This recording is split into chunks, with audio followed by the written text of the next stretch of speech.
చిన్న చూపుతో వైద్య శాఖని, నిర్లక్ష్యంతో ఇరిగేషన్ని, వ్యవసాయ రంగాల్ని, ఒక రంగం ఇంకొక రంగం అని కాదు అన్ని రంగాల్ని సర్వనాశనం చేశారు. కడాన మీరు చూస్తే అధ్యక్ష మాట్లాడితే ఎక్కడ అప్పు ఉంది 10 కోట్లు, మేమేదో తప్పు చెప్పామని మాట్లాడుతున్నారు. మంత్రి గారు చాలా స్పష్టంగా చెప్పారు. నేను ఇప్పుడే చెప్తున్నా, మీరు చూస్తే అధ్యక్ష గవర్నమెంట్ డెట్ 4,38,728 కోట్లు.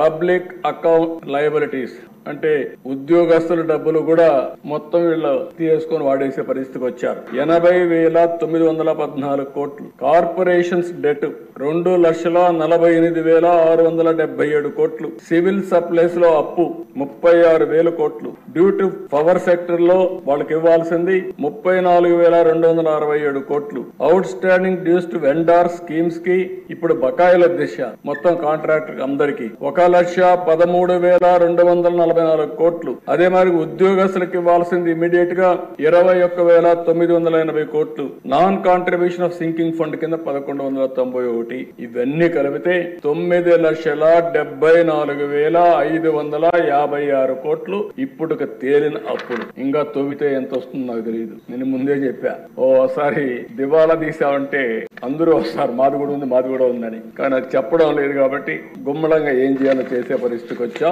ఇది కాదని ఎవరన్నా అంటే రండి, లెక్కలు చూపిస్తా. ఆ లెక్కలు చూసిన తర్వాత గుంజీలు తీస్తా. ఆశ అనుకోవద్దండి, ప్రజా జీవితాన్ని దుర్వినియోగం చేయొద్దండి. పిల్ల చేస్తూ వద్దు. లెక్కలు లెక్కలే. ఈ లెక్కల్ని ఎవ్వరు ఏమీ చేయలేరు. గవర్నమెంట్ దగ్గర మీరు అకౌంట్ దాచిపెట్టారు. ఈ రోజు మేము ఏది కూడా దాపరికం లేదు. అందుకే అన్ని జీవోల్ని ఆన్లైన్ లో పెట్టి, అది కూడా కేబినెట్ నిర్ణయం చేసి అన్ని జీవోల్ని మేమిచ్చిన జీవోలే కాకుండా గడచిన ప్రభుత్వంలో దాచిపెట్టిన చీకటి జీవోలను కూడా ఈ రోజు మేము అప్డేట్ చేసే పరిస్థితికి వచ్చాం. అవి కూడా ఆన్లైన్ లో పెట్టాం అధ్యక్ష.